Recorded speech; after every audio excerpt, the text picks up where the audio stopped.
And you also. And we are live on Instagram, TikTok, not Facebook, but YouTube.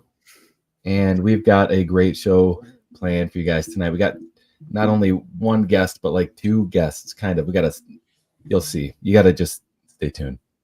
You'll see. Stuff happening. We got stuff happening. We got lots of stuff happening. It's going to be a good night. I'm excited. This is going to be a fun one. I enjoy both of our guests today. But yeah, I really, really look forward to one specific one. Has a very special place in my heart for me. It's going to be, I think this is this Kim's second or third time? Third. I think, yeah, it's her third. So we've got a dietitian named Kim who's going to be on the show tonight. And then we have a stand-in for Shea. If you guys didn't see our video, I think I posted it last night or this morning last night. Erin is going to be standing in for Shea. And both of these ladies are amazing. And I am so excited to have them both on. We're going to hit the ground running as soon as they come up. Yeah, we're just going to start talking. So Rob titled this Fueling Your Body for Fitness. And so we're going to be talking a lot about fitness tonight. Working on mainly, we wanted to talk to Rob because Rob just, not just, but within the past couple months, you competed in the body transformation competition and you brought home some medal, like some serious medal. Yeah. So non-scale victory right there for Rob. Non-scale victory for Rob. And 7 weeks ago, or 6 weeks, I guess at this point, I last minute committed to another competition that is actually going to be next Saturday. So I've been sort of speed cutting, which has gone really well. And I know I had put on some mass in the 3 months in between the shows. And so I posted today actually a picture of where I'm at right now. I'm starting my my carb deplete. And I must say, I feel like I'm at a better spot now than I was at my carb deplete last time. I am significantly bigger, and I feel like I'm actually quite defined and lean. So I think it's going to go really well. So you look fantastic, man, and you've really put in the hard work. I mean, you are a true inspiration. I would just like to get like one ab, and maybe just like a little bit of chisel here and there. But you got the package, bro. You got it. You got the whole thing going on. I mean, not that I was looking at your package. I'm just saying, you got the. Trust me. Any non-scale victories over here? Let's get some non-scale. No, but hey, you're looking fantastic. You're doing the damn thing, and you're just slaying. You're doing it, and you're doing it for you, and you're doing it for your family, and you're doing it because you couldn't before, and you're not. There's no limits. You just keep going. I was talking to my wife today about you. I was just like, Rob is like a beast, because I was looking at your picture and I was like, he's unstoppable. Like, he sees something, he commits, and he's just got like this, all guts, all glory, just jump in with both feet. And I commend you. Brother. Thank you very much. That's hard to, like I said, I deadlifted 203 pounds out of bed this morning, and that was rough. But you're at the gym. Do you have that picture? Can you throw that up? You know how to do that? Can you be? I fancy can do it like on Shea? StreamYard. Yeah, I got fancy stuff. If you want to see this picture, okay. If you want to see this picture, jump over to Instagram real quick, or YouTube, The Waiting Table Podcast on YouTube or Instagram. And Rob's going to throw up a picture, and maybe we can show it again later too, after 9 o'clock when the show actually gets rolling. But man, just so freaking impressive. I'll work on getting it up. RNY Johnny sent a bunch of roses. Thank you. Thank you for that. We're at 200 or 2,500 likes already. God, you guys are amazing. Wow. Well, we appreciate the likes. We appreciate the roses. But what I really want to see in here are some non-scale victories. What is it that you can do now that you couldn't do maybe yesterday or last week or last month or a couple years ago? What is it that you can do? What has happened to you. Maybe you've lost some weight. Maybe you're feeling motivated. Maybe you're doing some things with your life. What have you changed? What's different? What's different about you? Let's celebrate those things. Let's celebrate the non-scale victories, because those add up. The scale could say one thing, but without oh, we lost Rob. But without being able to do the things that we couldn't do before, it's like the scale doesn't really mean anything. It doesn't mean jack. I walked up to the highest point in Thailand. I couldn't do it last year. Holy smokes. Good for you. That's awesome. The highest point in Thailand. I couldn't do it last year. Man, that's awesome. Good for you. How did you feel after you did that walk? Have you just done it like the one time, and then how did you feel? Or have you done it several times? Is it part of your routine now? Rob, I'm going to get you back up on TikTok. Yes. Boom. Perfect. Thank you. Yeah. Machiko, I think it is. Machiko, I hope I'm saying that right. I hate botching people's names. That's like from the Philippines, represent. Sorry. All right. It took me a while, but I made it up. Good job. Got my protein levels up to 250. Oh my God, 250 grams a day. And I've been consistent on it. Good for you, buddy. Man. Sharky Chicky 13, NSV, being proud of my journey. That is huge. Someone actually shared this on the bariatric fitness journey. NSV, being proud. And they had mentioned something in regards to some of the challenges, and they had talked about how they had this conversation with their dietitian, very specifically, well, you need to do this, you need to do, it's very blunt. And, at that point, she sort of got the hint that, this is not a coddling journey. This is a blunt journey. This is what you need to do if you want to be successful, and there's no sugarcoating it. And she was like, no, I'm like, everything about some of the things that I was saying were just excuses. And she sort of realized it at that moment. She was like, no more excuses. I'm just going to do it. I'm like, honestly, this is the beginning of your journey right now. When you just wrote this post and you shared this with everyone, like, this is your journey, because it is the point when you decide that I'm doing this, and it's not letting the tool or the surgery dictate your success or victory. It's your mindset and your decisions that'll dictate your success or victory that is going to change everything. And so when I read that, I was just like, take a picture, take a screenshot, like, remember this day and this post, because this is what's going to dictate how you move forward. And you're going to look back, and it should be this, not the surgery date, that showed that you've changed. So I love to see that. 100%. So Sharky Chicky, being proud of your journey, you should definitely be proud of your journey. Heck yes. And that makes me proud of you. Like when you're sharing that you're proud of yourself. Yeah. Like, that's just like, oh, that's like a little tear, like, oh, like, you're proud. Like, that's awesome because not all of us can say that we're proud of ourselves for what we've accomplished, what we've done. And that's a big step. That's I mean, kudos to you. That makes me feel good inside. It's got to make you feel great.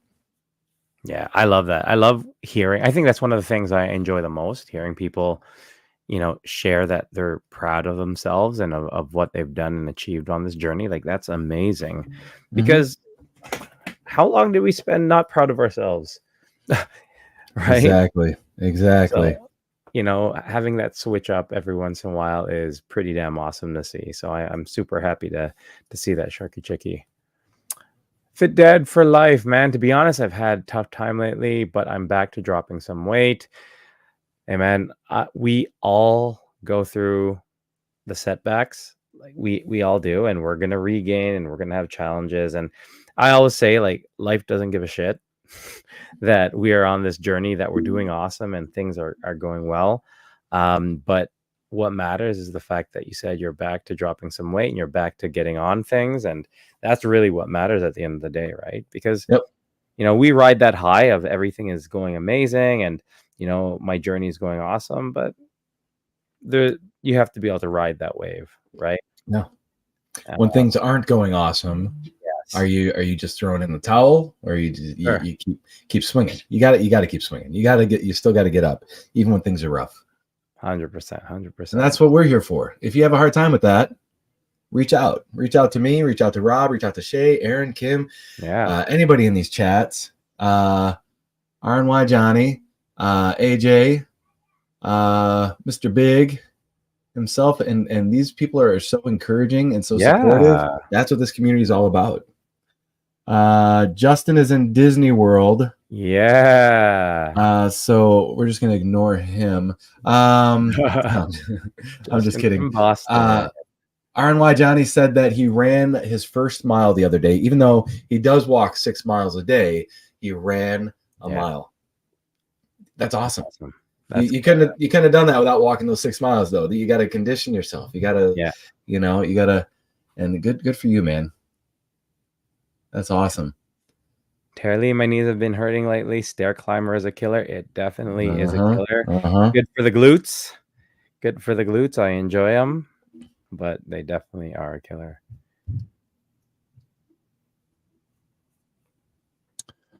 RNY Johnny says he's been following us since IG, and I'm glad to have you guys in the family. Oh, thanks, man. Thanks. Yeah. Thank you very much. We are a big family, and I wouldn't be here. I wouldn't be here if it wasn't for Rob, for a lot of you guys. AJ has pushed me through some hard times. Justin's been there for me. Who is that? Who's no one? Squatter. Is that Murph says, who's that? Oh, did he get a Superfly haircut? He did. I didn't recognize him. Look at you. Look at you. We're both dads. We have the generic. Look at this handsome boy. Look at this guy. Get out of here. He's like, wow, you have 1 screen, 2 screen, 3 screen, 4 screen. I'm like, yep, loser. I know. I got you. Yeah. You gotta be loser. No, I called myself loser. Go. Bye. Bye, Marcus. Bye. Bye, Mom. See See you later. you later. See you next Wednesday when you're supposed to be in bed. Yeah. Murph, how about you? Any big ass V's this week? I don't know if I shared this last time. Recently I got on my drum set. No, you didn't. Okay, I got on my drum set, and man, I got into a groove. Nice. And I was playing like I haven't played in 12 years. In 12, 15 years. I was doing some things. I used to tour with a band, and we played this show down in Nashville, and it's on YouTube. It's at the Basement in Nashville, and there's this thing that I'm doing, just this roll and this fill that I'm doing. It's towards the end of the song. It was our last song. It's a hard song to play, hard little ditty, hard little rhythm. So we save it for the end because it's exhausting. I usually can't play anything after that. And I was like, you know what? I want to try this. I haven't done it in so long. Let me try it. And bro, I slayed it, and I did it for like 30 minutes straight. And I got into this pocket, into this groove, and I just kept. And I had the speed, the stamina. Like, man, I was like reliving my glory days. Oh, it felt good. It felt good to be able to play again, and like to, I don't know, like to have a like I even then when I did it, I'm glad we recorded it because I didn't think I'd ever be able to do it again. Because it was like a one-off. It was like I was just hyped up at the show, but then here in my basement with no hype, I just did it, and I was like, man, that's awesome.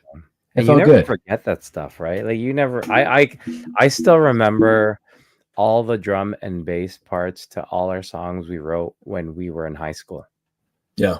Everything, right? Like it was, and like if my brother's over and he'll just start playing, I know exactly how to pick up and where to go with everything, and so does he, which is amazing. So I miss that.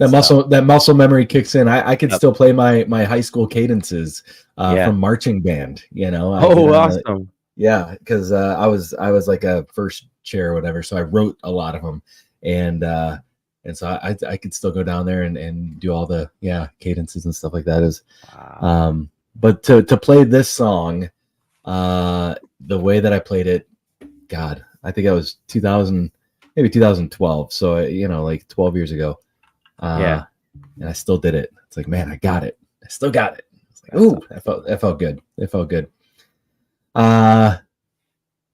Any non-scale victories? We got about 15 minutes left. For those of you who are jumping on right now, Purity, hi. She said hi a second ago. We're not ignoring you. Thanks for joining us. If you have a non-scale victory, or even a scale victory at this point, I don't care. Yeah. But I mean, we Just want to victories. celebrate. We just want to celebrate you and your success. So share with us what you got going on. What's good? Yeah.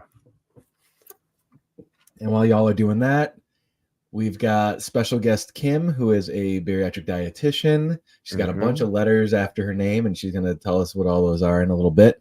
And it'll be her third time on our show, and she's always a treat to have. And then Shay is not able to join us tonight, but Erin, got to do this for me. Erin is going to be hosting alongside of us. So two great ladies tonight. We miss Shay. We're not going to be playing a game, but Erin will be here. Yeah, honestly, when Kim comes on, I really nerd out. Like, I was just chatting with her earlier today about studies. Yeah, like that's the type of conversation her and I get on to, where it's just like, oh, I read this new study. I'm like, really? What did it say? And then I'm like, oh, I read this new study in regards to training. And she's like, oh my God, what did we learn? And we started like talking shop about it. I absolutely love it. People will be like, you guys are such nerds, but I'm all for it. I feel like I remembered last time we had Kim on, Shay and I just went and like took a coffee break, and then we came back and you were still like, yeah. But I've been having so many questions as of late, from a lot of people in the different fitness bariatric groups, and I'm just like, I'm posting, I'm like, you guys need to come on and ask these questions, because like Kim is a wealth of knowledge, so much information. Like, you really need to ask these questions, because there's so many different things that people ask that, how do I start putting on muscle post-op, right? Like, I think that's one of the biggest ones I get now. And at the end of the day, it really comes down to what your understanding still is of calories, right? The whole idea of calories in, calories out. And I know a lot of people, and I think in our bariatric or our weight loss surgery community, we do a great job of recognizing that it is a lot more than just, calories in, calories out, which it is. There are tons and tons and tons of factors, but at the end of the day, it still is calories in, calories out, right? Exactly. And so it's sort of like, how do I look at all the different other factors and navigate through those factors and really make sure I control what I can? Dr. Shivers, do an episode from the kitchens. We are planning on doing something like that. I think we might be doing something around Halloween for that, right? Thanksgiving. The day before Thanksgiving, we're going to be meeting with Jamie, and he has been a chef for 25 years, and he's on a weight loss journey. And I tried talking him into teaching us how to make a healthy pecan pie, and he said there's no such thing, so we're not going to do that. But he's got something good planned for us. Yeah, I just love pecan pie. Oh, me too. And that's American Thanksgiving, Dr. Shivers. Our past Thanksgiving that we just celebrated. No, we don't get a pecan pie episode for that. Sorry, guys. Happy belated Thanksgiving, by the way. Thank you. Erin, who's jumping on with us, she said keeping up with her dang busy life, wouldn't have been able to do that at 286 pounds. For sure. Yeah, the kids, the work, the Justin, he's a handful. That guy, he's wild. Love him. He's fantastic. I hope he can come on tonight. I told Elise he is the funniest guy, because he's got like a Canadian Boston accent, like a really strong accent. And I was like, you got to hear this guy talk. Like, he's fantastic. I love Justin, and I was like, I want to try to get him on. But yeah, keeping up with the family. I've got 7 kids, and I don't know how I did it while I was large. Yeah. And I mean, the answer, I guess, is I didn't. I didn't do it. I was there, but like you say, I was an absentee parent. It was awful. And I missed out on a lot of stuff, but here now trying to do all the things, and that's exhausting too. Oh, for sure. But it's worth it. We're It's just worth so it. much more efficient now that we can Yeah. function, right? And I don't even think it's physically function, right? Like obviously it is physically function, but I think our mental capacity is a lot better because we're able to do things a lot more efficiently. I think our emotional capacity is way better. Yeah. I just feel like we're running on all cylinders now, Mhm. whereas before it was sort of like we were just trying to make it, Yeah. Yeah. So I think that's such a big difference. So that's awesome. Yeah. Aaron. Yeah. Before I was just trying not to die in my sleep. Yeah. And now it's like I'm trying not to kill myself while I'm skateboarding or Yeah, exactly, right? doing Like, at least crazy things. I have cooler reasons that I'm dying here. I'm doing something awesome, but Wait till I yeah, go shark cage diving. Woo-hoo. that's it. Man, that's exciting too. Any more non-scale victories on TikTok? We're going to be jumping off of here in 9 minutes, heading over to YouTube and Instagram. So now is your last chance for non-scale victories here. And then Instagram, if you guys have any non-scale victories you want to share. Dr. Shiver says pecan pie was his Thanksgiving nemesis. Ooh. Yeah, it's my freaking my good, kryptonite, man. bro. I spent a lot of time just looking at the food this weekend Mm. and just being like, wow, I just want to eat that. But I was actually really good.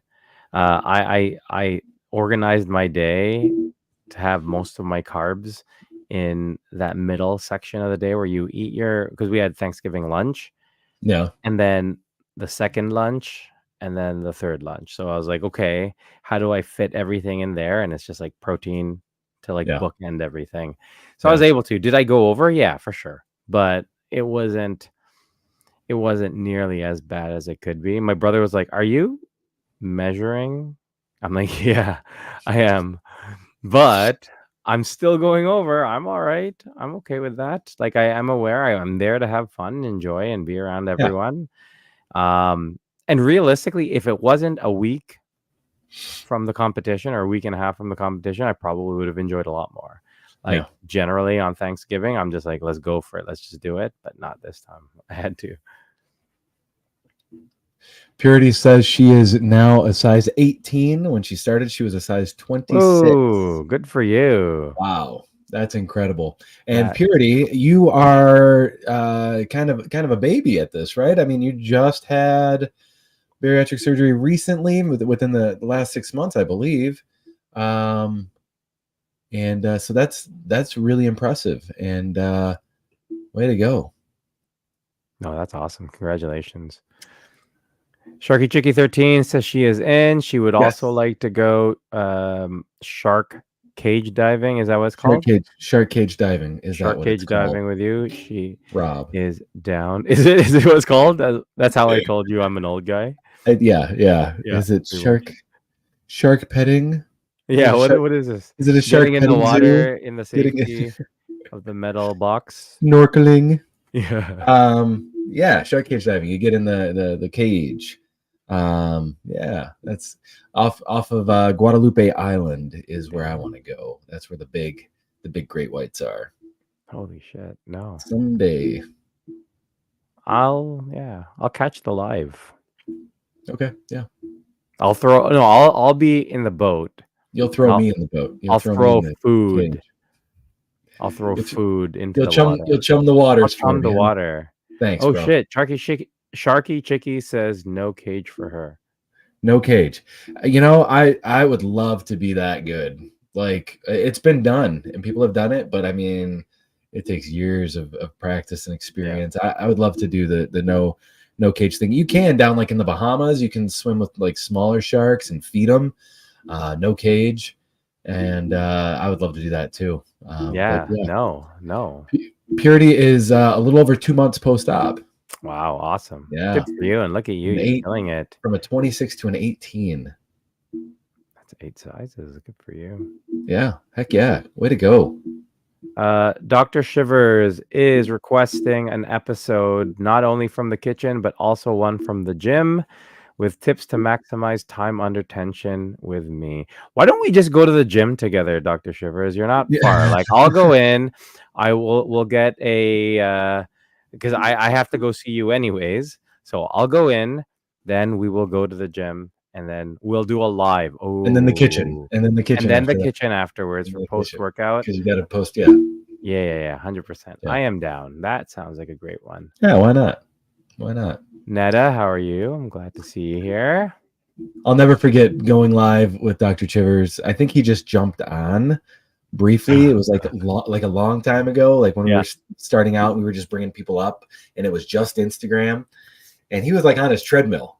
Yeah. And he was like on his staged. treadmill, and it was so he was like, oh, I'm coming, I'll be up in a minute, and then like got on his treadmill, still in his scrubs. Yeah. He's like, oh, so staged. He's like, oh, I'm just about to start surgery, but I had to get my steps in. Like, oh, right. No, but I will say this. Oh, see, we mentioned Dr. Shivers, and then all of a sudden D shows up. Mm-hmm. Big surprise! Wow, shocker! Right? Hey D, how are you? What's up, D? I will say this about Dr. Shivers. I don't know if you want me to tell you this, tell anyone this, Dr. Shivers. You're absolutely killing it. So Dr. Shivers has been working on training and diet and recomping, which means so you're trying to put on some muscle mass, cut down body fat, and he's killing it. Like, so I think it's about a year that you've been sort of going on it. And we've had a lot of conversations in regards to it and some of the challenges and all this, and you're just doing awesome. So, it's awesome to see that, we're motivating you. Like, we're bariatric patients trying to navigate our way through all of this, and we're motivating some of the health practitioners who are doing work on us to help us be happier and better our lives. So it is good to see that's full circle. Remember, if you do want any procedures, use the code TWT50 for 50% off. I don't know, that number keeps changing. Yeah, it was like 10 and then 20. And I ask them, like, does anyone ever go in and say, hey, can I use a TWT30 to get my discount? No one has. 95. Yeah. No one has yet. Oh, but man. It'll happen. I'm looking forward to it. We have 3 minutes. If anyone, D, I know you just jumped on. Netta, you just jumped on. If anyone wants to share any other last minute NSVs, Erin is on Instagram. If you are going to be jumping on a StreamYard soon, I see Kim's face. Kim is there. She's ready to go. So you also means you guys got like 2 minutes to get on to YouTube or Instagram to check this episode out. Get your questions ready. I have questions ready. Oh, Erin just jumped on too. We're going to have some awesome conversations. Dr. Shivers, you jump on too. You ask questions because you've asked me macro questions. I can give you my input, or we can have a professional give you her input. And so that's probably better than me. Tonight's the night. Yeah. We've got a professional here. Let's what time is it? Yeah, we got 2 minutes. 2 minutes. Anybody else? Anybody else with the non-scale victories? If not, we're going to jump off. Thank you guys for 4,000 likes. We really appreciate that. That's awesome, and that helps us to get seen a little bit. And we're not here for that sort of stuff, but we are here to help people, and we are here to because we don't want to be alone. We don't want to do this journey alone. We need each other. And I said earlier, like I don't know where I'd be if it wasn't for Rob helping me out when I was early in my game, and there's other people that I've connected with, and it's been a fun journey. Yeah. So we are here to help. 100%. So if you too would like to continue helping each other and getting some help, jump on to YouTube, jump onto Instagram, and learn from the best. We have Kim, Active Bariatric, coming up. See you soon. Sexy time music in 3, 2, 1.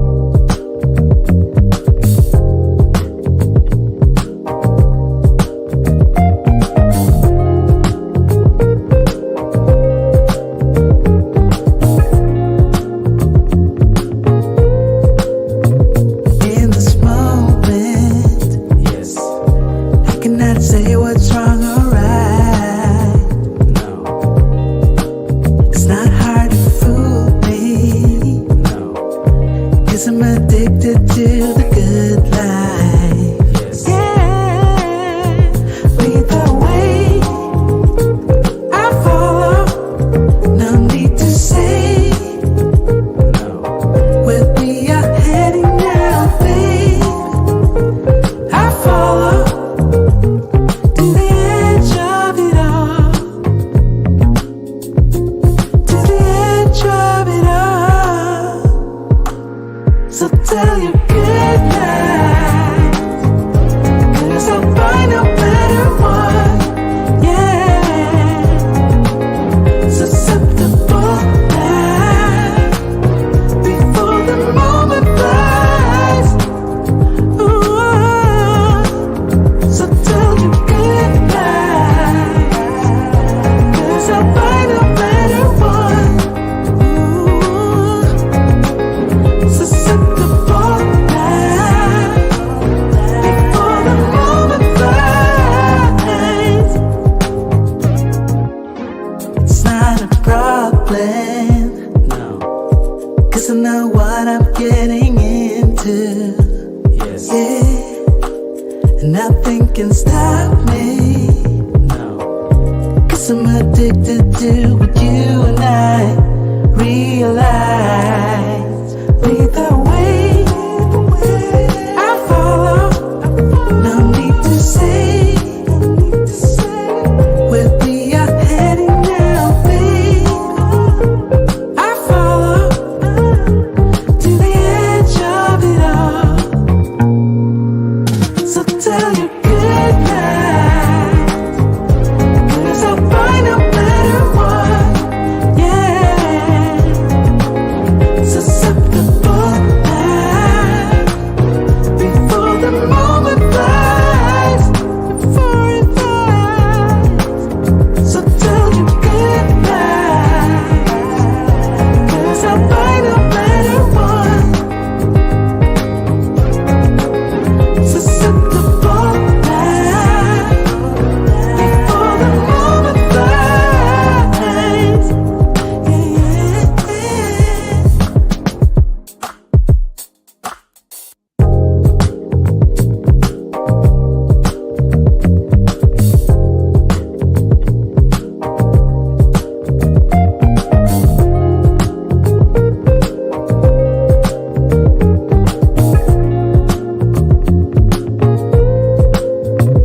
In this moment, yes, I cannot say what's wrong or right. No, it's not hard to fool me. No, 'cause I'm addicted to the good life. Yes. Yeah, lead the way.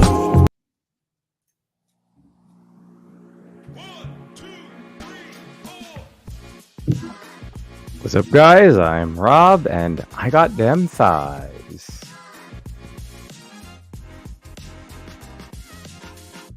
Hey, this is Murph. Don't forget, real men cry. Not Shea, I'm but I'm Shea. still the girl. Welcome to the Waiting Table podcast. I like the delay on that, Murph. Yeah, I was like, come on, Murph, let's go. It's like, no, I want to say all of them. Yeah. All good, all good. Thank you guys for joining us on another episode of the Waiting Table podcast, where we have roundtable discussions about the hottest topics in weight loss with, of course, the coolest people from the bariatric community. And if you can look around and you see everyone else here, you know that tonight is exactly that. I'm Rob. We got Murph. He's beside me. We got Kim and we got Aaron. So grab a chair, wind down from your busy day, and take a seat at the table. Guys, how are you today? Doing well. Tired, but doing well. Yeah, hanging in there, doing good. Thanks for having me. No problem. Thank you. So if you guys notice, we have something a bit different today. We have no Shea, unfortunately. Yeah, we don't have her to do the sound. Oh, that's all me. Oh, there you go. Sorry, Shea, you are missed. We miss you. We wish you were here. I really wish we were playing a game right now. But unfortunately, I know. That's rough. game. It's tough life, right? Sorry. Was I supposed to do Yeah. a game? No. Okay. No, we're good. We're good. I think we're all right. It's okay. Nah, but we have something even better than a game. We have Erin, who is filling in for Shay today. Erin, how are you? I am doing really well. Thanks for having me on. I'm always happy to be here with you guys. So, Oh, for sure. yeah. And we have our guest today, Kim from Active Bariatric Nutrition. Kim, how are you? I'm doing good. Thank you. I'm so excited. I've been looking forward to this. And I know, Erin, I haven't really chatted with you much. So I'm like, oh my gosh, I get to meet Erin. This is going to be I awesome. know. It's like, we see each other all the time and just this whole community. It's like, Yes. between Rob and Philly Rob, right? It's just like, Absolutely. I feel like I know you, but we've never actually connected and chatted. So this is nice. I know. Totally. Yeah. So there is a lot of excitement for the episode tonight, Kim. From me, we were just talking Rob is totally gonna geek out over. I mean, he did last time. I remember, Kim. This is the third time that we've had you on the show. Yes. And I'm pretty sure the last time Shay and I just went and took a coffee break and just let you guys talk it out. Rob questions. Rob just he gets. But if you don't mind, because this might be your first time to some of our viewers, or listeners, can you introduce yourself real quick and maybe tell us what MSRD, CSSD, all letters. Oh my gosh. Who are you, Kim? Who are you and what are all these letters? What the hell does Who that are mean? you? What do you do? Honestly, geez. So I'm Kim. I'm a registered dietitian. I've been working with bariatric individuals actually for 17 years. Across the entire time that I've been a dietitian, I have worked with within the bariatric community. Also, for 7 years during that time, I was the team dietitian at a Division I university here where I live, Fresno State. So I have a lot of that sports nutrition background. Was an athlete myself growing up, and always had an interest there. But when I became a dietitian, my first job was in an inpatient in a hospital, and I covered the surgical floor, which is where patients had surgeries, and then kind of over my career, I ended up going into the outpatient side. And my last position before I opened up my own practice was in an outpatient center. So I worked with bariatric patients pre and post-op, and the biggest question that I always got was, hey, I had the surgery, I want to change my life. Hey, I want to start running a marathon. I want to, put on muscle. And I keep getting the same recommendations of, just doing 60 to 80 grams of protein for my whole life. Is that what I should be doing? And I just found that there was just kind of this kind of vacuum, so to speak, of like a lack of information out there. And so it allowed me really to combine two areas that I really enjoy, working with folks on: sports nutrition, bariatric nutrition. And I ended up opening up my own private practice in 2022. So I'll be coming up on 3 years here in March. Started working with folks all individually online and helping folks optimize their nutrition to meet their training and fitness goals after bariatric surgery. So it's been a cool journey so far. Yeah. Cool. What you had mentioned is so key. Every time there's a question, the default answer on a lot of these message boards, check with your clinic and talk with your clinic. Right. And I 100% agree with you. Agree with them. Yes, you should, because we are not medical professionals. We are not specialists with all of the stuff that we're suggesting. That this is what we do. But in my experience, most of the dietitians that are part of our clinics know the parameters of the general population that they're dealing with, right? And so once you start doing things like, I want to start weight training or strength training to a certain level, or do endurance training, they just don't know. And they've admitted that, and there's, that obviously that's not their specialty. And so I think being able to mix that with what you do so well is so important for people, because I think that oftentimes tends to be the next step for a lot of people who've had weight loss surgery. It's like, okay, I've done this. And I don't think it's necessarily like we have to do something like that, but I know for a lot of us, it's sort of like, I can move. Holy shit. Right. And it's like, what can I do with this? Right. So I think that is such a key point to recognize that what our clinics know is for the general population that they generally see, right? Once you start doing specialty things like I want to train for a marathon or I want to start bodybuilding, requirements are totally different. Totally. And we need And to, I'll just, yeah, and I'll just kind of say too, there's just not a lot of research on this particular niche of the bariatric community. So, and I think as we are getting more with the GLP-1 medications coming to the forefront, and really I'm seeing a really positive movement away from using like body mass index as a outcome measurement, and we're looking more at body composition. How does the GLP-1s with the rapid weight loss phase, and that of course then we can look also at the bariatric surgical patients as well.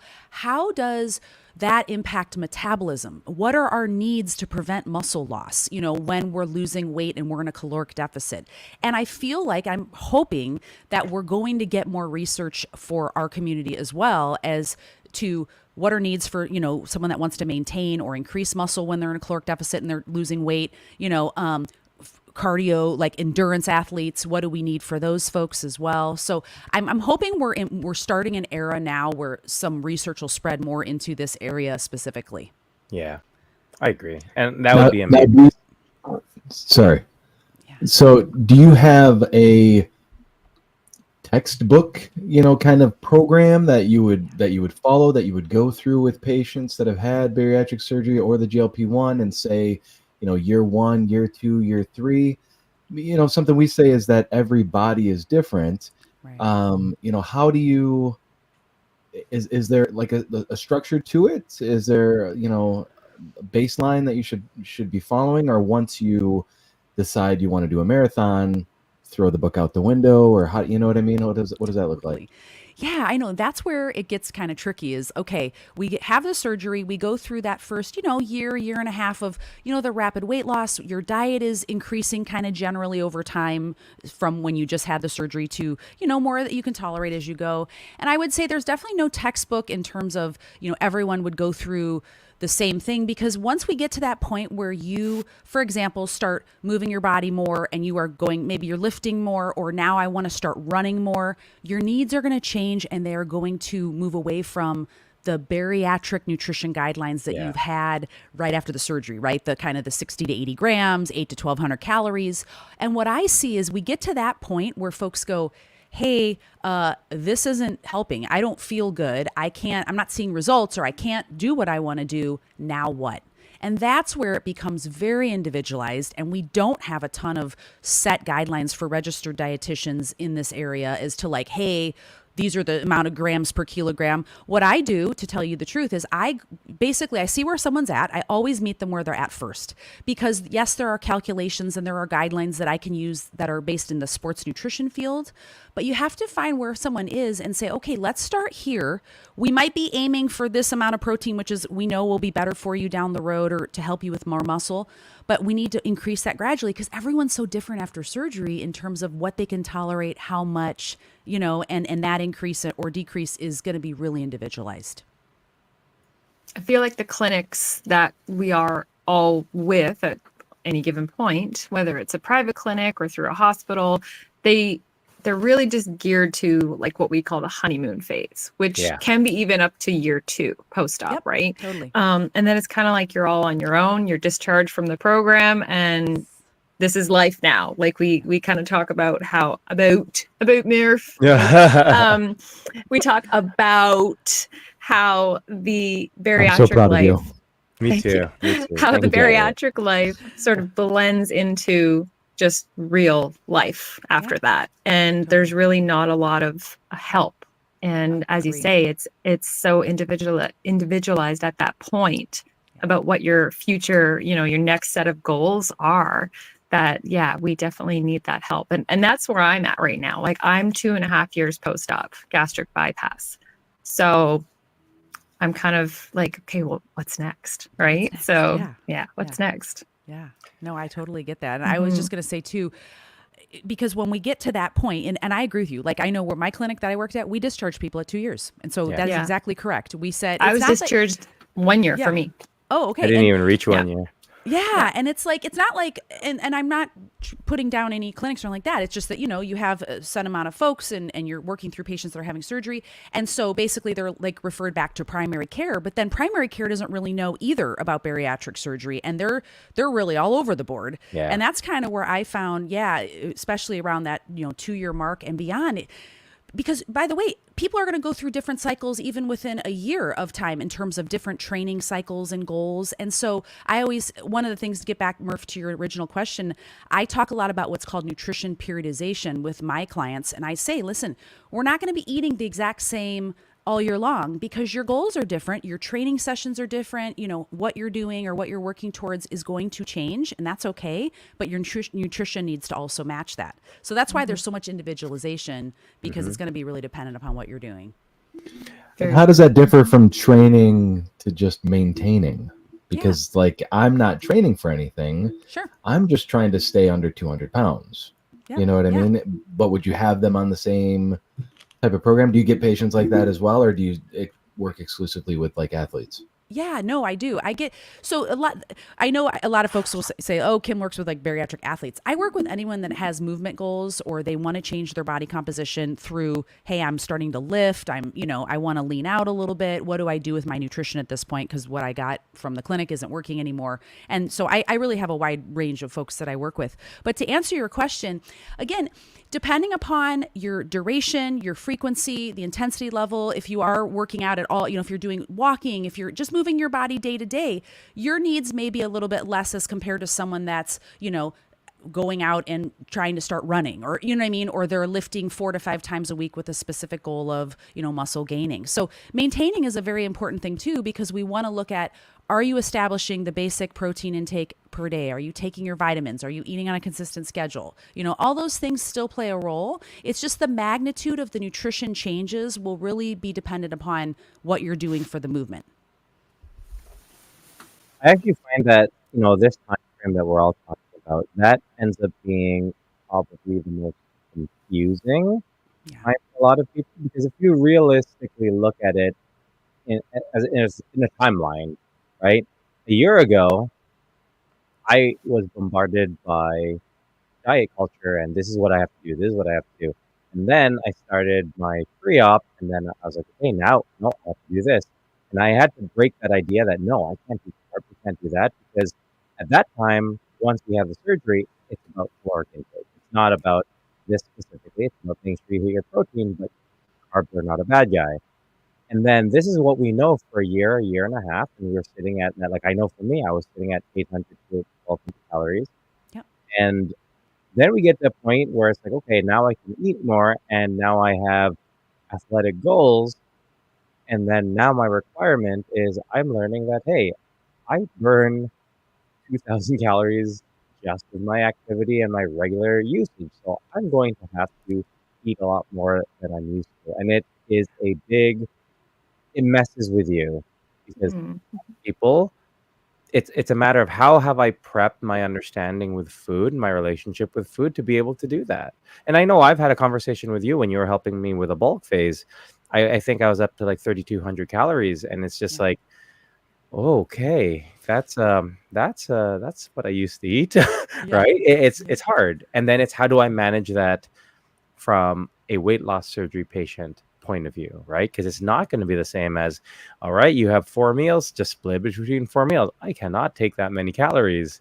So it's how are we going to do that? How am I going to have to adjust? Because overall volume's harder. So I'm going to eat more fat maybe, just because I need more calorie rich foods, right? So it's a very confusing thing. So I can understand why there's a lot of people who are confused about this part. Bob over on Instagram said that he's noticed with his half marathon training, his appetite has increased drastically, and it's a little scary. So I think that's exactly what you're talking about, Rob, is, we don't want to. It's like we're back where we could eat a whole pizza. That's again, exactly it. But we know we shouldn't, because, dumping hurts, for one, but it's like, not that you should eat a whole pizza still, but like, maybe extra protein, like, meat lovers or something, but But I that's the remember, other Rob, part, you were too. saying like you were just so tired of thinking about food and, Yeah. and Yeah. eating so frequently. It was just Yeah. like a full-time job for you. You were For going sure. on for a while there like that. Yeah. Yeah. Yeah. It's hard. And you know, with what you're saying, Bob, like it is very scary because we can recognize the fact that we were eating that many calories before. And it's sort of like, okay, well, isn't this what put me in this situation in the first place? And isn't this what sort of required me? Like, didn't I get the surgery so I couldn't eat this many calories anymore? And Mm. now I'm sort of in that space where I'm supposed to be eating this many calories again. So it definitely is a hard thing to wrap your head around it. But I think at the end of the day, I think it's about education, right? And really understanding why we need to do that and why our body works. And so I'm going to ask a question that I know in the weight loss surgery, the bariatric space in general is it's a touchy one, because you know there's a conversation about calories in, calories out, right? At the very basic fundamental, it is about calories in, calories out. And then there's also the discussion, but there's a lot of other factors. It's not just calories in, calories out. And I agree with that. And I understand that there are definitely various factors, whether based on age, based on comorbidities, based on a lot of different challenges. And 100% get that. Genes, genetics are huge for that. But at the end of the day, it still has to come down to calories in, calories out to an extent. And that needs to really be understood. And so what is your approach when you are talking with a new client in regards to just educating them on sort of like the basics on all this? Yeah. I mean, I would agree, and we know that the disease of obesity is very multifactorial, and there's so many things that go into it besides, the calories in and Definitely. calories out, and there's the hormones and there's metabolic states and things that the body isn't doing, maybe functioning the way it could or should. So there's so many things, absolutely. But yes, when it comes down to looking at, just strict, we're trying to lose weight in general. Yes, it is about a calories in and calories out, equation, basically relationship. When I start with working with folks, obviously they've had bariatric surgery. So of course our body is newly, functioning in a reduced caloric environment than we were before, right? We can't take in as much as we used to. We don't necessarily absorb all of it depending upon which surgery you had. And so that's playing a role. Other things that play a role would be the rapid weight loss phase. When you're in a very low caloric state, that impacts our metabolism. And so a lot of folks during that time will lose some muscle mass, and that impacts, again, your overall how many calories we're burning in a day.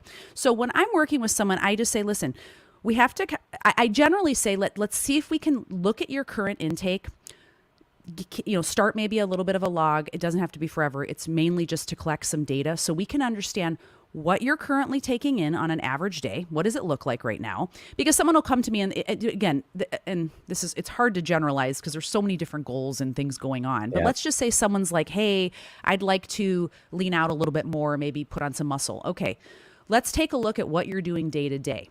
Because you're someone that's had bariatric surgery, I can't just do basic calculations and get a BMR and then put in an activity factor and get, 2,800 calories. People can't tolerate that. So when I'm working with them, we look at where they're at right now. We start making calorie changes in one direction or another. Yeah. And so through that and over some time of being consistent with a starting off point, I usually tell folks, hey, we're going to have a jumping off point. We're going to start with X amount of calories to see if this helps us get towards the goal that you're working towards, whether that's gaining muscle, losing weight, whatever it might be, leaning out. And we go from there in kind of tweaking the macros and things to see how they respond. Because what I see, and it's frustrating for me, is I'll get someone that said, oh, I went somewhere and they told me I should be eating, just some really high amount of calories and they're only at 1,200. And it's like, you can't do that overnight. And so a lot of this takes time and understanding how our body's going to respond to a set amount of calories. And then we go from there. So that would be my kind of starting point. I think that's good too, because I think, when you look at a lot of the people who are going into this, as you had mentioned, everyone's different, right? And so I can look at someone who weighs exactly the same as me and, whatever, that doesn't matter, right? And so it's like there has to be some. I think there's going to be a couple things. So there has to be patience. Yes. Because you need to know that there's going to be some trial and error, and the 1 or 2 weeks where you're trialing this specific, caloric range, Yeah. it may not do anything. You might gain a little bit if your goal is to lose, right? But it's data. It's a start off point that'll allow you to head in the direction you need to go, right? And it does take a lot of patience for that. And I'll just say too, you were mentioning earlier that you had gone up to 3,200. You had a very specific goal you were working towards with, a show that you were doing. You had a very specific goal of muscle gaining. And so we know that for muscle gaining, being in a caloric surplus does help. And that helps to be a little bit more efficient. For someone that's just had bariatric surgery, that's just, hey, I just want to gain some muscle and maybe lose, try to gain some of that I lost in my rapid weight loss phase. It doesn't have to be that high. Okay. Sure. We can still see muscle gain, and increase in strength is going to happen first, and then muscle gain over time will happen. But you don't have to jump up so high, because a lot of folks will come to me, should I be bulking? Should I be bulking, cutting, like all these things? And I'm like, I don't necessarily think that if for the average person who's just going to the gym and trying to maybe tweak body composition at this point, we can make small changes over time, and they will see results if they're consistent with the intake and with the resistance training or whatever the movement is that they're doing. So I agree with you. It does 100%. take consistency, but I just wanted to highlight, because I don't want folks to be like, oh my gosh, like to gain muscle, I'm going to have to do, a really high amount. Guys, you can gain even on just by increasing by 200 calories and starting there and seeing how do we feel. And then maybe we make some gradual changes as we go. Yeah. And And also, would that be just considered toning? Like toning versus building muscle? Well, when I hear toning, I think of it as just like having muscle definition. I mean, that's what it sounds like for some folks. And for some folks, that means, maybe a reduction in some body fat to help with, more muscle definition. That might mean putting back on a little bit of muscle because they lost it during that rapid weight loss phase. Yeah. So I would say it might be a little bit different. Muscle gaining for me, or like, hey, I'm trying to build muscle for a show. We're putting a lot of energy into muscle building as the main focus. Right. Yeah. Yeah. And that's a really good question, because I get this question a lot from a lot of women specifically, and asking about, I want to tone, and my question always is sort of, what does that look like to you? Right? Because, even just the idea that, the main thing people will say is, I don't want to put on a ton of muscle. I'm like, if it was as easy as that, oh my God, I would be Arnold. It takes a long, long time. And if it ever gets to the point where you're like, I'm a little bit too big, you have days, weeks, months to stop and slow down, right? And so, like, for my wife, for example, she was very hesitant to do weight training, mainly because she didn't really enjoy it as much. But her diet was always on point. And she ran. She was small. She was fit. But the moment she did start weight training was when she got the proverbial toned. Her muscles started filling out, like she put on some muscle. She had a lot more structure to her body, even though she weighed the same. But as a result, her body fat also went lower. So you could see a lot more of that muscle as well. And that's what, when I talk with her and when I talk with a lot of people, that's sort of what the idea is. They want to look just a lot more fit, and that might look like seeing a bit more definition. So it's usually a mixture of both, and it's a longer process. So for anyone who's worried about putting too much bulk on, I wish I could worry about that too. Yeah. And I'll just say that to add on to that, it's very challenging for women because we don't Yes. have the level of testosterone that men do. So ladies listening, I mean, honestly, the very best thing you could be doing, truthfully, for the long term, for mobility, flexibility, for bone density, for all these, resistance training is so Yeah. important. And I'm just going to be quite honest. Starting perimenopause. This is happening. I'm 45. It's happening. And I have found that now that I'm in this phase, it is harder for me. I used to just Sure. lift a couple days a week and it would be like, let me just throw in some protein. Nope. I don't sleep as good. I don't, my muscle mass has started to decline a little bit, and that happens. And so my message to women is it's the best thing that you could possibly doing, especially if you're looking for toning or that, is to do resistance training. And it's really hard for us as women to put on a significant amount of mass in a short amount of time. That is like nearly impossible, without additional stimulants and things like that, that would not necessarily be something you'd want to do. So point is, I want to encourage it. It's so helpful, men and women, but really ladies, promise you, it won't get too bulky.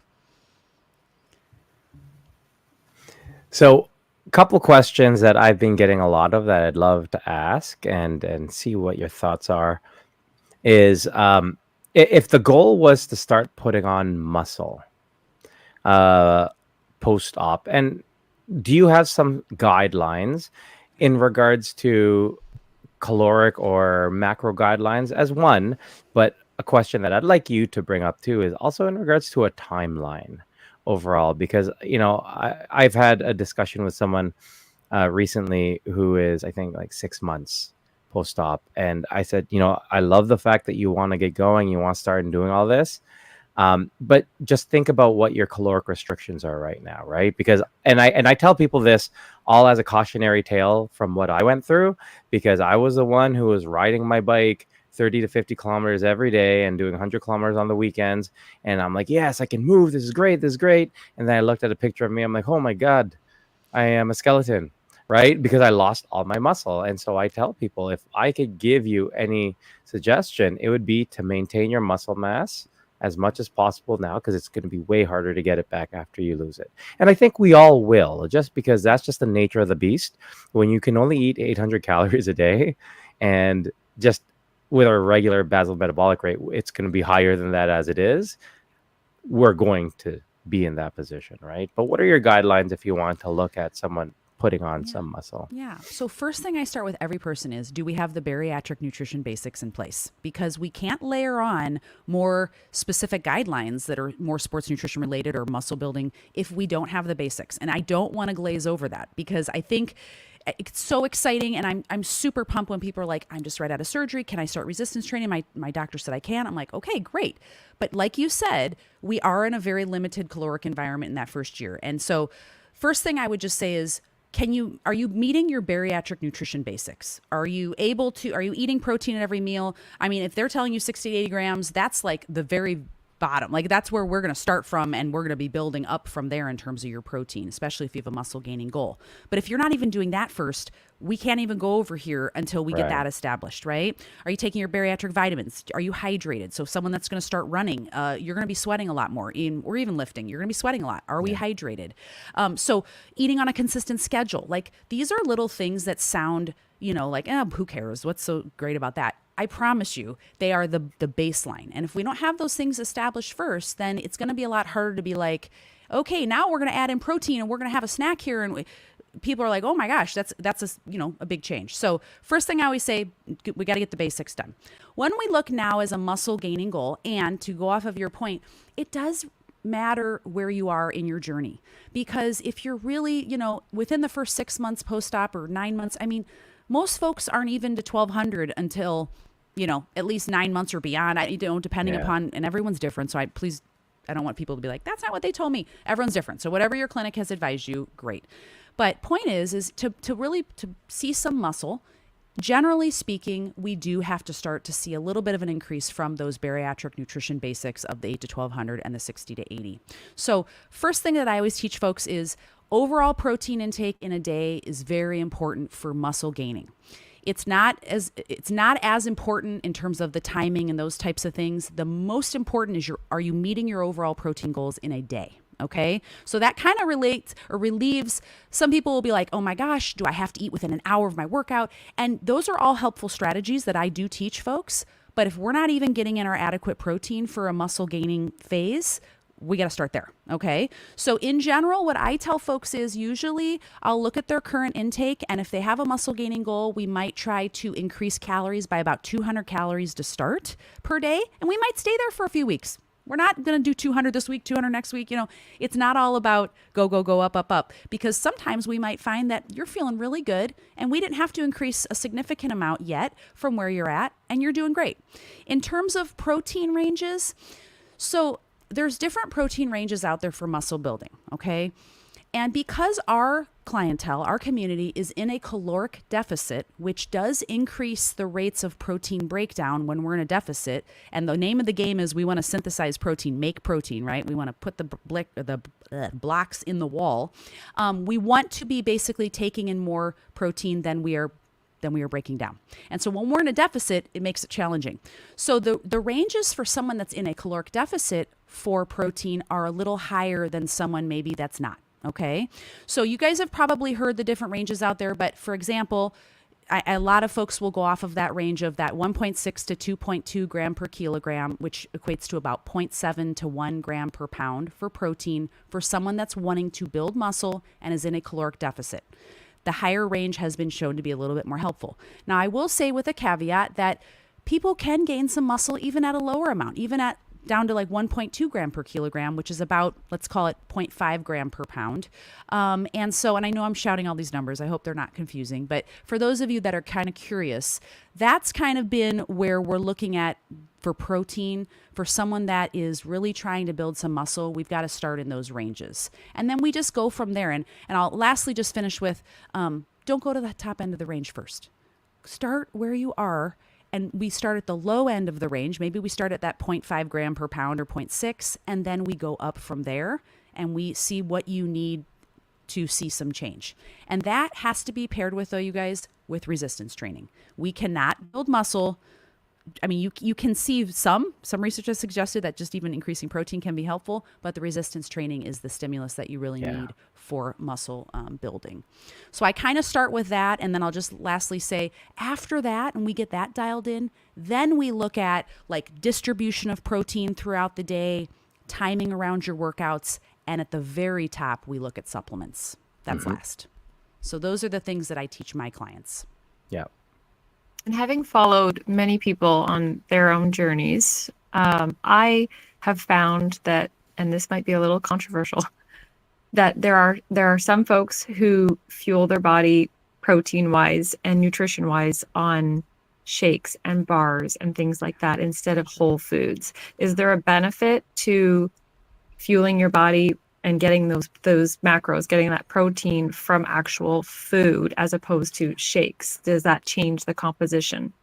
Great question. You can benefit from both. Here's what I always say. Food first, ideally, because you're getting a more variety of nutrients. You're getting fiber because hopefully besides the protein, you're pairing that with other things like fruits or vegetables, whole grains. So we're getting a more well-rounded meal, and that will also help with satiety. And it's just going to help with blood sugar control and, in the long term, preventing deficiencies because you're eating a wider range of nutrition. Shakes and bars have a place though too, and there is nothing wrong with them in terms of using them as a supplement to round out your intake. They shouldn't be, generally speaking, our first line of defense. They should be, hey, I have this goal. I'm eating this meal because I've had surgery. I can't eat large volumes of, meat or chicken or whatever. It's very filling paired with my vegetables. And the shake might come in handy for someone that's after a workout and they're really not hungry, but they don't want to skip. So they'd rather at least get some protein in. That can be a good option. I've had folks that are trying to bolster their protein have a shake before bed because that can also help as they're sleeping with their muscle protein synthesis rates while they're sleeping. So they have a place. I'm not a person that says you shouldn't have shakes. But I would say this, if they're living on shakes, they're having 5-6 bars and shakes and things like that throughout the day, we need to look at, what's going on with their intake and can we optimize that better? Yeah, that makes sense. Do you have like a percentage that you use as sort of like a basic guideline as you want to make sure, like, let's just say I'm getting 100 grams of protein a day. I don't want more than 30-40% from supplement base or whatever the case might be. You mean like if I'm looking at like the percentage of where they're getting their protein from, like shakes Correct. versus food? Mm-hmm. Yeah.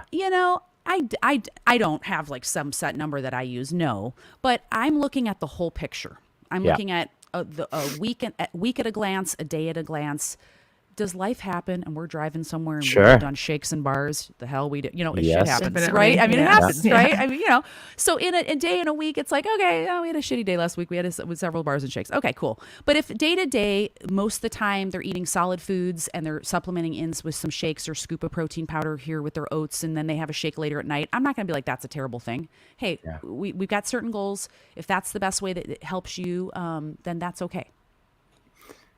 I find a lot of it is just really people not just not having the idea on how to fit in the protein.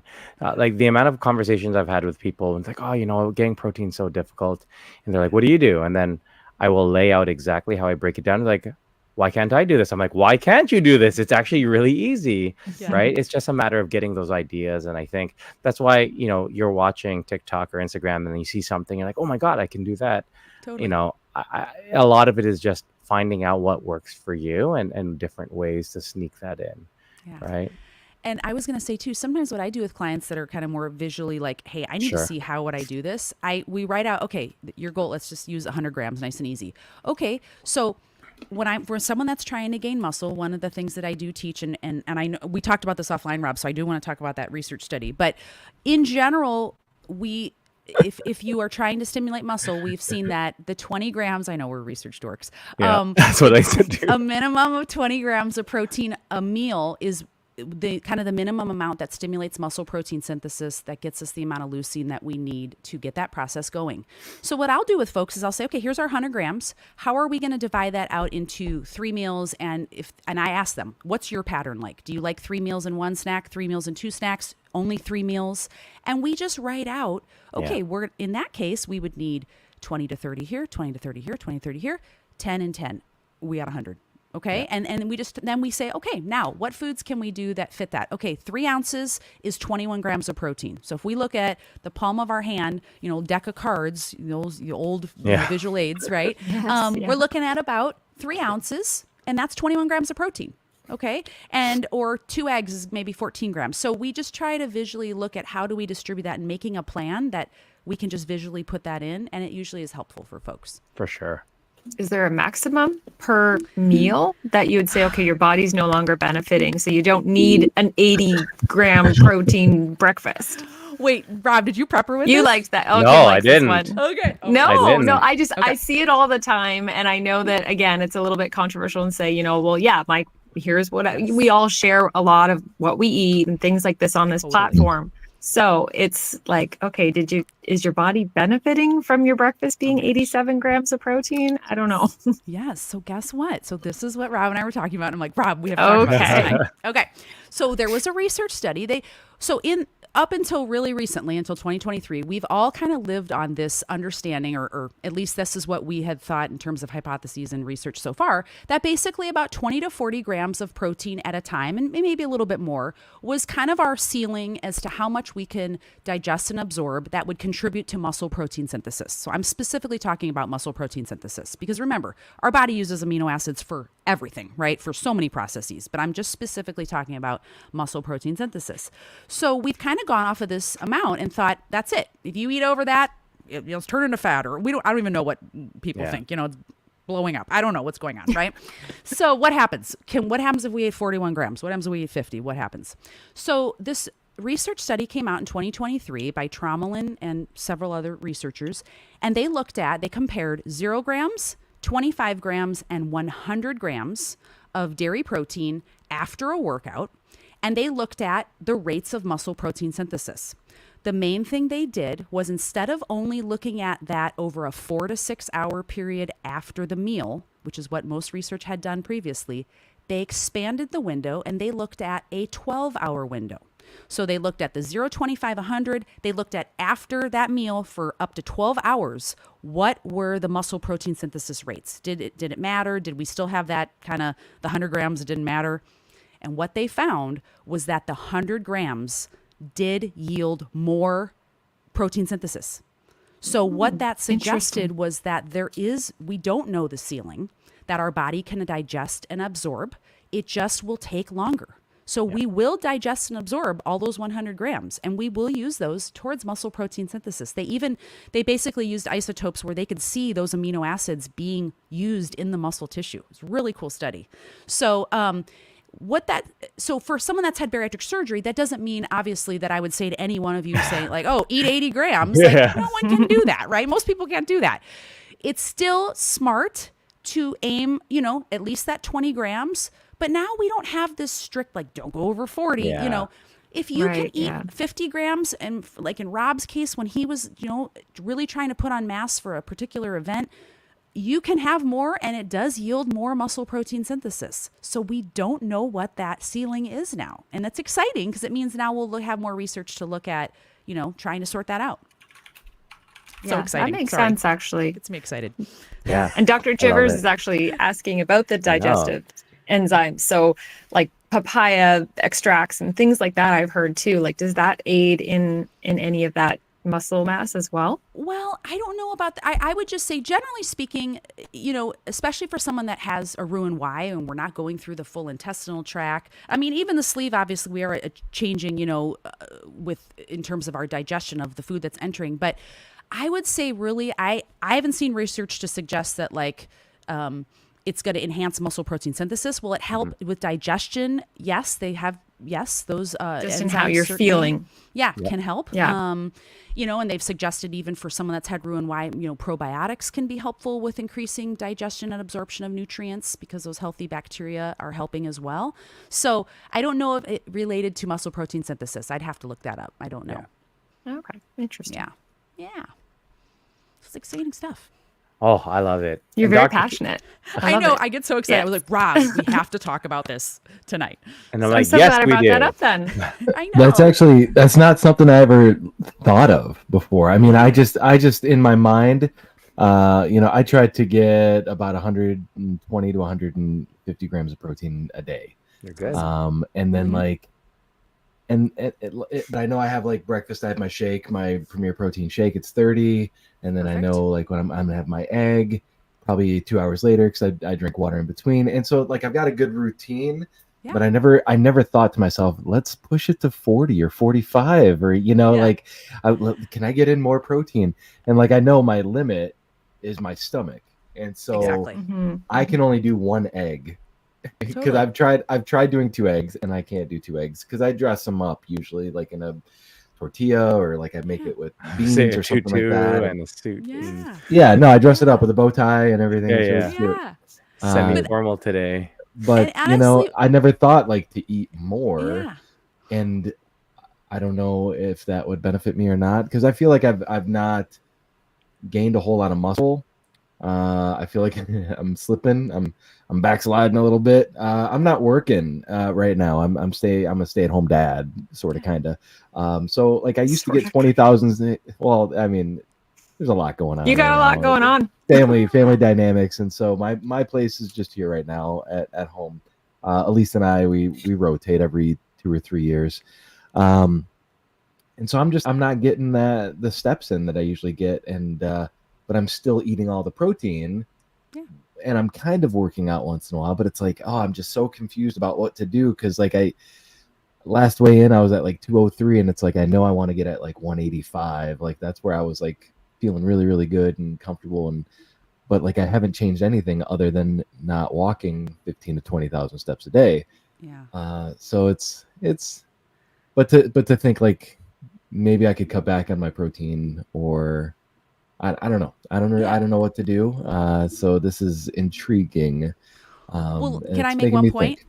Let me make one please. point. So the study doesn't. I don't want the message to be out there that like you have to eat more. It just basically is just trying to say that old limit that we thought we could only go up to 40 grams. That was the max benefit, right? Right. And so what the study is saying is that you can do more. Your body will digest and absorb it. It just takes longer. But I will also add that if you're wanting to see some changes with body composition and muscle, that's going to require the resistance training piece as well.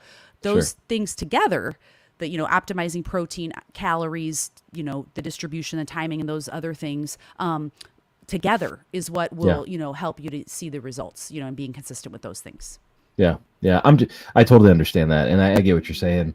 I'm just a little stuck and trying to figure out like what to do, and it never dawned on me that I could even eat more than 30 grams of protein in one sitting. You know what I mean? Like, why would I do that? Like, it definitely is going to be a limitation for a lot of us. Because we may not be able to do that. I will say one thing in regards to something you had mentioned in terms of like, not getting your 10 to 15,000 or 12 to 15,000 steps. So for many people, and that's why, a lot of times people are just like, oh, I'm not going to the gym and doing cardio, but I get a lot of steps. is that enough? Hell yeah, it is. Because 12,000 steps for me, or for 15,000 steps, that's over 10K walking, right? So you just doing all your regular day stuff, you are walking 10K. That is your workout, right? And so a lot of times people feel like they need to go to the gym to do and this is just cardio specifically. They need to go to the gym to do cardio, and you don't necessarily have to do it. If you're active because of your job or your lifestyle, then that definitely counts, So people don't discount that part of it too, right? I know you're not doing that, Murph, but because we've had this conversation, but people need to also recognize that just being active on your day to day definitely equals a lot, right? Totally. I'm doing a lot of I was laundry struggling these with that days, and too. so I'm going up and down the stairs a lot, and I'm definitely getting my cardio in. For sure. Sorry, Aaron, go ahead. Sure. Oh no, I was just saying I was struggling with that too. Again, like sort of in that maintenance mode. I was really like, okay, I really got to start moving my body and like intentional movement, And I am a busy mom of 3 young kids, including twins, which they are a whole other ball game. And my job, I'm a baker, so I'm a bakery manager. So I've got really early morning hours. I'm up at 3:00 in the morning. So it sounds like an excuse, but there's zero time for me. And my husband and I work opposite. So it's like we're like single parents, but not. It's a crazy schedule that I'm living right now. And I've struggled like mentally with that, feeling guilty that I'm not going to a gym or that I'm not even like I've got a yoga mat and stuff like sitting right here. It's just not being used. There's just no time. But then I started kind of thinking, like what Rob was saying, I don't stop. Like I don't stop moving. And the boxes of bread dough that I lift, they're like 72 pounds. Like I'm constantly lifting and moving my body. So I think for now, I think that I have to be okay with that. Am I building muscle mass? No, I don't know. I don't think so. But it's at least again the maintenance mode in my head. I think I'm okay with that right now. And that's why I think we do the non-scale victory, portion, the happy hour, because we need to reflect back on, the things we sure as hell weren't doing half the stuff that we were doing. Oh God, I was now, 2-3 years ago. So we got to give ourselves some credit and some grace. Even us busy parents, chasing around those twins. My goodness. Oh my gosh, Aaron. God bless you. Yeah, they're 4. They're 4, so they're a lot of fun. But and I funny. You're burning calories. You're burning calories for sure. I'm burning calories just thinking about my life. But no, it's a lot for sure. And I just think that where was I going with that? Oh, because basically the idea that I'm not intentionally moving my body, I don't think that, again, it's like a mental game, it's kind of like it's I feel like this journey is just so much beyond anything else that it's like, it's just not the physical. But when you go to look at those NSVs, non-scale victories, for those who may not know that are listening, but it's like the one that just strikes me each and every time is maybe the one that you would think maybe you just take for granted, and that is just daily life, like what I had just said, that I go through every single day. There is no way in hell that I would have been able to do that 2.5 years ago at almost 300 pounds, because I was, any chance I could, I was in bed because I was mentally not there. I was physically in pain. My feet were numb. So like, it just couldn't hold my body up, And so I just checked out of life. Whereas now I've like gained different opportunities, like with my job. So now I've become manager, and it's like, I've got this like pump in my step, and that success in my bariatric journey has sort of flooded my mentality with, okay, I did this, I succeeded at that, I can do anything. And it put more oomph, I guess, and so therefore that's the biggest NSV, honestly, is that I can do this, I can handle this life. Whereas before I just sat on the sideline, well, in bed, but I slept so many hours a day, so many. It's like embarrassing actually to think about.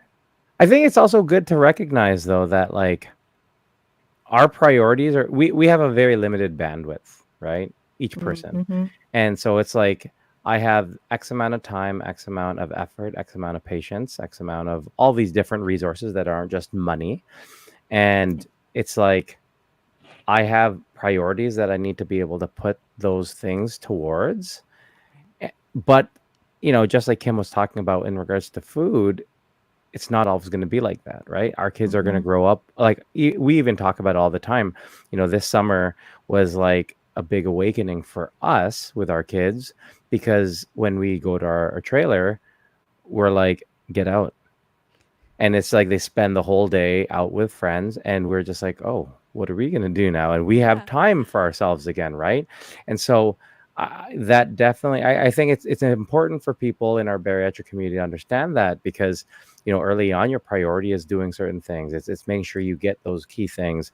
And again, life never stops. Life doesn't give a shit that we're doing well with our bariatric journey. And so you have priorities on certain things. But when the time is right, just as you had mentioned, right now I have to be okay with maintenance. We all have to be okay with certain things at times. But when it comes to a time where you might be able to allocate those resources into certain things that you want to, then that's when it's the right time for you, right? Like I feel like people shouldn't feel rushed or pushed or pressured because of, oh, but this guy on social media is doing this and he had bariatric surgery and he's doing it. I'm like, who cares? Right? Like, do you also know how much time and effort that person's putting into this? Like, it's a lot. Can you commit to that? Right? Some people can't. And so, I think you have a really good approach to that. It's hard. We all get that FOMO, right? Especially, and that's oftentimes why I stop on social media at times. I have to, right? Because I can't keep comparing myself to certain things, and certain people are seeing things. I'm like, I wish I was there. I can't. I have priorities, right? And so, like, I think your approach to that and being able to see that this is what I need to do right now is really important for our community to hear.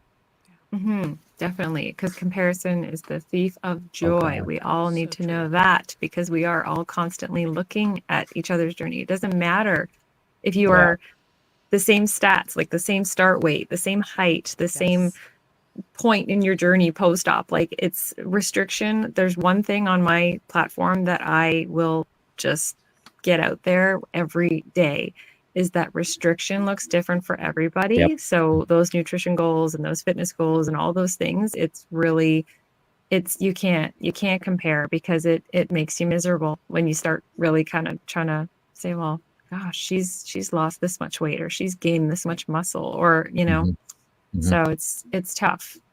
For sure. Murphy, we have a couple other questions. You want to go through them? I know that Rab has one there. I've got a question from Rab.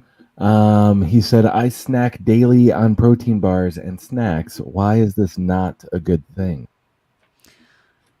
I don't think it's a terrible thing or anything. I would just say, if you are using those just to help kind of round out your intake in terms of whatever your goals are for the day, they can certainly be a good part of it.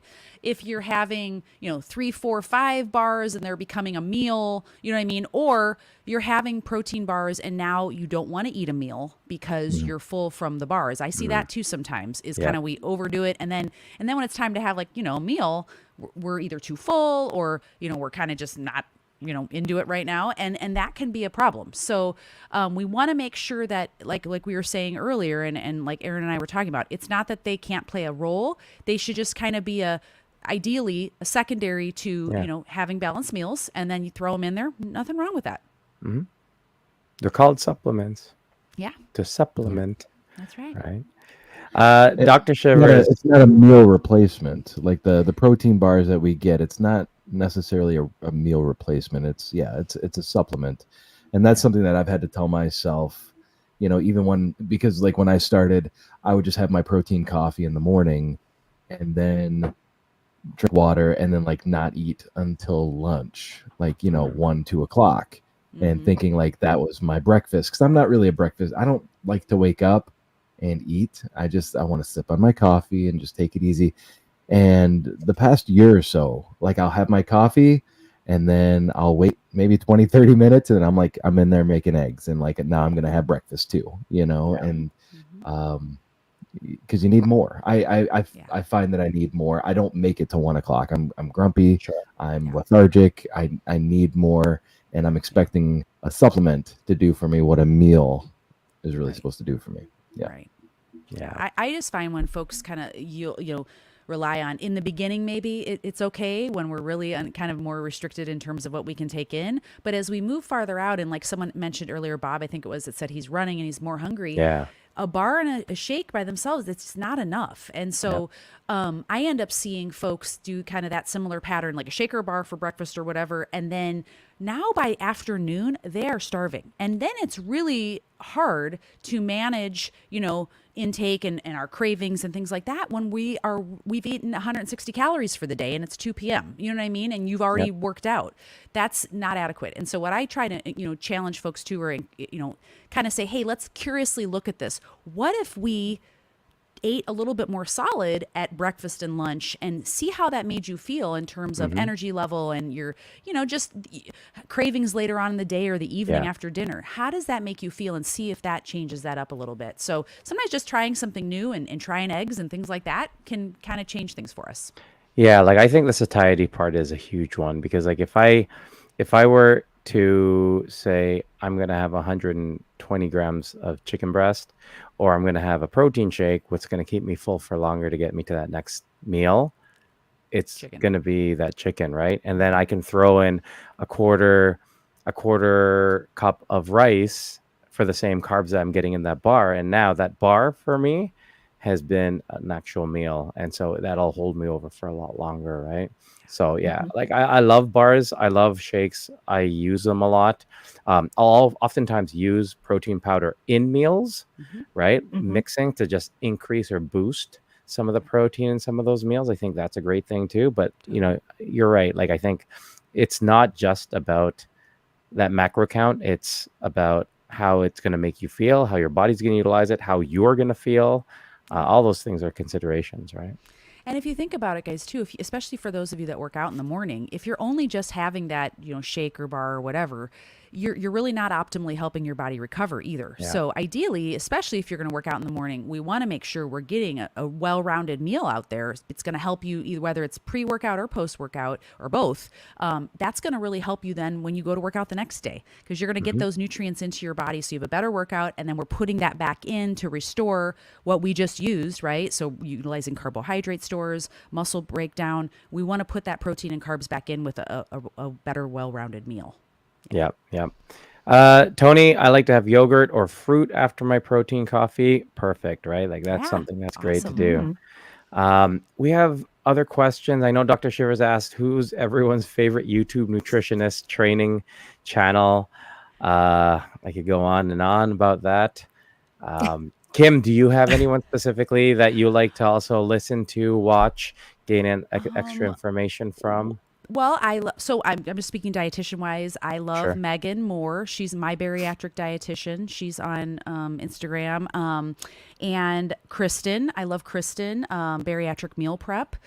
There's so many dietitians, and Kayla, Jeannie. I mean, there's so many dietitians. So I don't want to be like not, I love listening to other dietitians, truthfully, because I think it's such an important thing to be open-minded and to listen to there's new concepts, there's new research that comes out, there's new things that come around, and what helps, and something that you might hear from someone that, obviously sound and safe and that kind of thing, might work for somebody, and as long as it's safe and it's, it's got a little bit of science behind it, that's what I like to learn as much as I can. So I'm always listening to podcasts and things like that because I like to learn from others.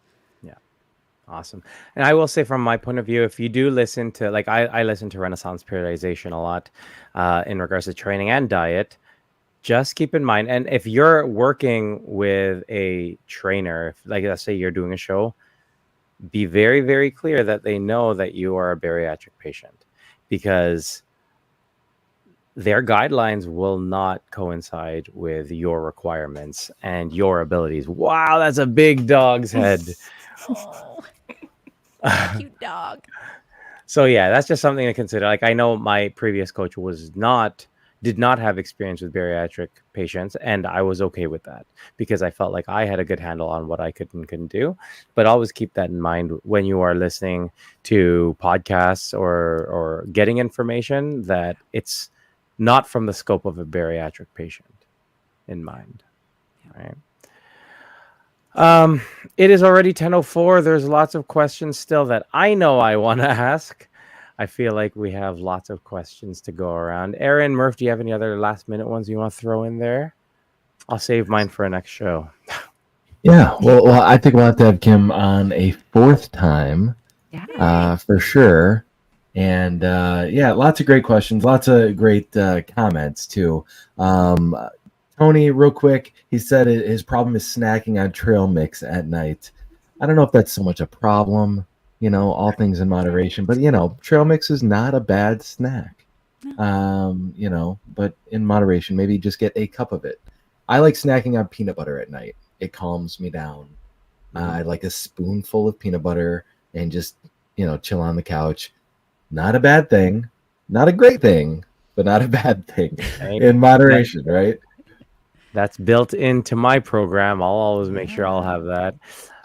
Even when I do my things like my Fitness Pal, at the very beginning of the day, I'll put my non-negotiable it's my last meal of the day, and I'll always put it in, and I will build around making sure I have that, right? So for me, whether it's, hey, I feel like I need peanut butter today, or if it's like I'm doing this or whatever, always make sure you have that, right? Because you want to enjoy whatever you're doing too, right?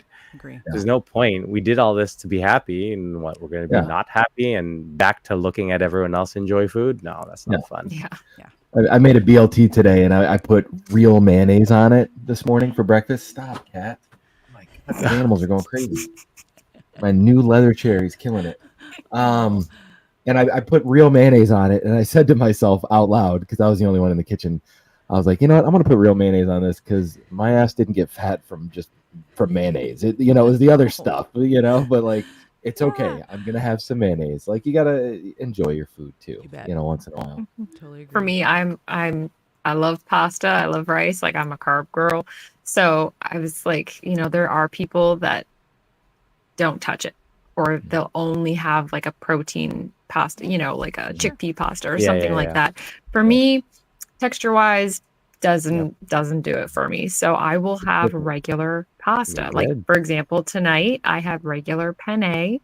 I measure it out, but instead of just a typical Alfredo sauce, I did a blended, and don't tell my kids, but I blended cottage cheese and sort of made like a cream kind of butter sauce, and I put some bacon in there, right? Like, so it's like you just add the protein and you kind of feel less guilty. You can make it all work, right? Totally. Like, the pasta, the rice, have it all. Just have it within a plan, right? Yeah. So was it Tony with the trail mix? Yeah. Was it Tony? So instead of like, for me, this is like a little thing that I was kind of starting to get into the habit of again. It's like, okay, well, Tony, don't bring the bag of trail mix to the couch. Measure it out. Right? Measure it out. Bring a little bowl. Pick out the M&Ms and send them to Murph. Yeah, I was gonna say, do you need my address or?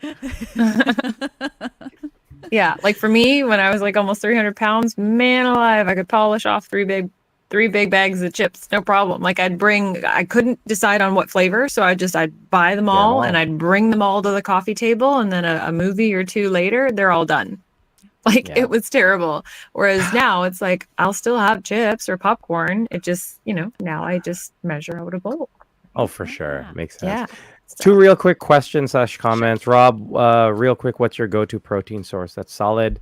I like chicken thighs better than chicken breast, though I will say, so I get the Pinty's chicken breast that's already cooked from Costco, and I put in the air fryer just because if I need something very fast. I'm not the type to plan a whole week's worth and meal prep. That doesn't work for me because I like to switch things up, and I like having warm, hot food, and I'm a texture eater. And really funny, I absolutely love tuna. I love canned tuna. That is one of the meals I look forward to every single day for whatever reason. So, like a tuna sandwich or on salad or both? No. Something else. Right out of the can. Just right out of the can. Do you get the flavored ones? The little tiny the flavored ones? ones. I have. Yeah. But no, straight tuna, and then I'll have like an English muffin, like half an English muffin. I'm like, this is the driest meal. My wife will walk in. She's like, all right, do you need something for your bleeding throat because of how dry your food is. But hey, I look forward to it every single time. And last lemon comment. juice. No, Yeah. no need. Just Man. straight. My gastric sleeve odyssey. Trying to prioritize protein at meals often means I'm not getting enough fruit and veggies because I'm too full. Anything you can share in regards to that, Ken? Yeah. Well, I hear that all the time. It could be Yeah. something that you might try in it as a snack if you could get in, maybe a couple slices of, fruit or whatever, some berries, whatever, throwing that in on top of like oats or yogurt or that kind of stuff where we're just kind of sprinkling it in because guess what? At some point you will, generally speaking over time, you will be able to tolerate more. I totally understand that frustration at first because you're like, oh my gosh, I'm only eating protein. I'm like, I don't even have any room. Yeah. That's usually that's that early phase of the journey. And even down the road, I would just say, just do what you can. Even if it just starts with one spoonful, if you have room, or like I said, try and throw it in maybe at a snack where it's been a few hours since your last meal and try to get in a little bit there. That would be helpful. For sure. And egg whites. Egg whites, I find, are one of the better sources to allow you to get a bit more food in. Like they're not nearly as filling while eating it compared to some of the solid sources like a chicken breast or a steak or anything of that nature. So I find that that's helped me a lot if I need to up my protein within a specific meal. Obviously, you don't want to be forcing yourself to eat more, No. right? If you're full, you're full. Don't Totally. keep going. Yeah. All right. I think that's all our Well, questions. Yeah. Well, it's all the Yeah. questions that are listed. Rob has questions. Yeah, for now. but Rob we'll has save lots that. of questions. We'll save Episode that. 4. Episode 4. Rob and Kim talk a lot. Shay, Aaron, Murph just pretend they're paying attention. We just nod and smile. Yes, exactly. Aw. That's all right. So to conclude then, Kim, do you have any resources or anything that you want to share, like in terms of your, like how to reach you, your website, services, things like that? Yeah. So you can follow me on social media, Active Bariatric. I'm on Instagram. I have a Facebook community. And I do have a TikTok channel, although I'm going to be honest, I'm not great at TikTok. So I generally just put my podcast. I do have a podcast too, the Active Bariatric Nutrition Podcast. So I take clips and make reels from that for a lot of my social media because I'm not great at social media stuff. So I'll just say that. But also on my website, which is activebariatricnutrition.com, I do have resources. Right now I have a how to fuel around workouts, so pre and post workout, and I'm actually just going to be uploading a new freebie that's called it's all about nutrition plates, so Active Bariatric Nutrition Training Plates. And so it basically helps folks, how do I adjust my plate based on what I'm doing for movement. Yeah. And so I have that coming as well, and it's on the top of my Instagram pinned. I have some information there, but I decided to make it into a handout too because I get a lot of questions on that from folks, so you can certainly go there. I'll have that uploaded here shortly. Have you gone live on TikTok at all? I have never gone live on TikTok. I'm going to be honest, you guys. I hardly even know how to do live on Instagram. I'm not lying. I know it's pathetic.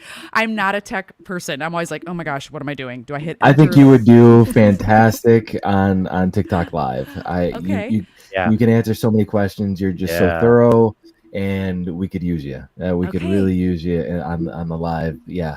Tons of give me people like? jump on. Can you give me We'll like a we'll demo? talk. Yeah. We'll Okay. give you a back tutorial. I'd I appreciate think you it. would do great on Thank you. TikTok, and you'd be very helpful there. Lots of people tuning in usually to those lives. I You'd- find you'd be TikTok great. lives are much more informal, kind of just there's no Yeah. real Yeah, like you don't it's sort have of to. just shooting the shit. It's really and chill. then- Yeah, Yeah. yeah.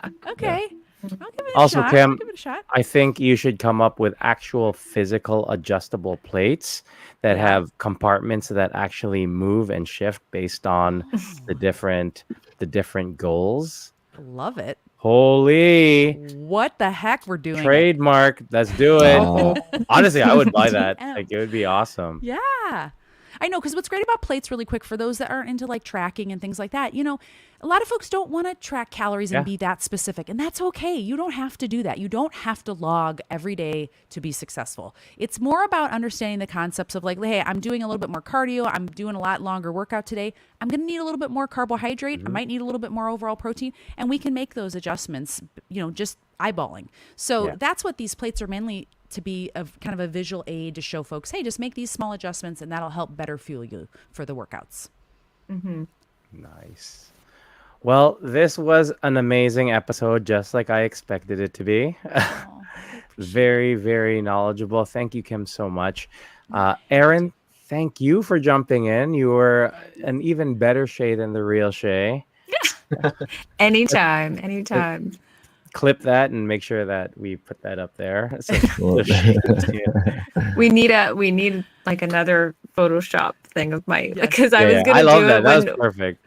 I was funny because the first time I shared the episode, like I think it was, I don't know if it was a reel or just a story at that point, but I was gonna do that, and then I decided, is that rude of me to just like plaster my own face over top of Shea? And So then I just put a little area. I'm like, me. she told me about it, and I was like, "Oh no, send me your send me a headshot quick." So that was all Murph. That was all Murph. The Microsoft painted it. Maybe even tackier version would be great. Yeah, no, I'm always happy to join you guys. I mean, I pretty much, with my job, as I say these days, and my early hours, I can't always catch the lives anymore, but I always watch your replays. So I'm always happy to be here. Awesome. You got to wake up in like 3 hours. So I know. Don't remind me. All right. We will go. Aaron, thank you so much for filling in for Aaron. Shea. And again, Kim, thank you so much for sharing all your wisdom, all your knowledge. Everyone go check out Kim at Active Bariatrics. Awesome. Appreciate so it. much Appreciate knowledge. it. Thank you so Thank much. you very Thank much you for so joining much. us on another episode of the Waiting Table Podcast, where we're serving the weight loss community 1 pound at a time. All right. Have a good night, guys. Thank you. Bye. We don't have to dance. Shay's We don't not here. Shea. Shea. Shay's No. not here. We don't have to But dance. hang on. No dancing. It work for you? Do you get We can hearts? throw up some hard hands. We can throw up some You hard gotta hands. do this. I mean, Kim gets hard hands because I have so many other questions. that I need to- So really, this Thanks, interview is not everyone. over. No. Round 4. If you join our members section, then you can see the rest of this. I'm just kidding. There is a We are contract for up to 10 episodes, I do believe. Yes. Right? And then you get all the royalties of the free. Have a good night, guys.